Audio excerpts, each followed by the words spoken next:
សង្គ្រប់ពុកម៉ែបងប្អូនគណៈពេញដែរខ្ញុំកំពុងតែថតថ្ងៃបងប្អូនទៅស្គាល់ហើយនេះគឺជាម៉ាស៊ីនពូអណ្ដូងហើយនៅខាងក្រោយនេះអង្គតែវា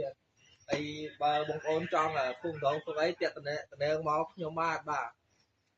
មានសូនបាទចេញតាមវីដេអូម្ដងយើងត្រូវនិយាយបកបាយវាថាវាអារម្មណ៍យើងភ័យភ័យបងប្អូនណា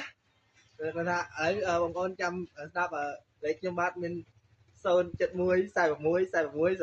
045បាទហ្នឹងហើយនឹងលេខ Telegram បងប្អូនណាហ្នឹងហើយចង់ខ្លួនទៅដាក់ទៅមកបាទភ្លៀងប៉ុណ្ណឹងក៏គង់បានដែរឲ្យតែដីចូលឲ្យតែធ្វើចូលរួចបងប្អូនណាចង់បងចង់បុកតាស្នែក៏បានតាមចការក៏បានតាមកលៈគណៈគ្រួសារក៏បានដែរបងប្អូនចង់ដាក់សូឡាក៏បានដែរបងប្អូនណាហ្នឹងហើយបូមធ្វើស្រែប្រាំងប៉ុន្តែស្រូវឥឡូវវាថោកបងប្អូនបាក់លើ550ទេប៉ុន្តែតិចទៀតនឹងជំទាវខ្លះគាត់ទិញស្រូវបានតម្លៃថ្លៃយ៉ាងហ្នឹងហើយបងប្អូនណាចាំមើលតទៅមុខទៀតបើតម្លៃស្រូវកាន់តែថ្លៃបងប្អូនគាត់មានលុយ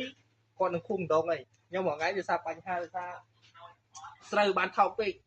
ទៅពេលអញ្ចឹងគាត់អត់មានលុយខួងអញ្ចឹងខ្ញុំធ្វើការមួយថ្ងៃខានមួយថ្ងៃបងប្អូនណាហ្នឹងវីដេអូវាបណ្ដាអរគុណច្រើនណាស់បងប្អូន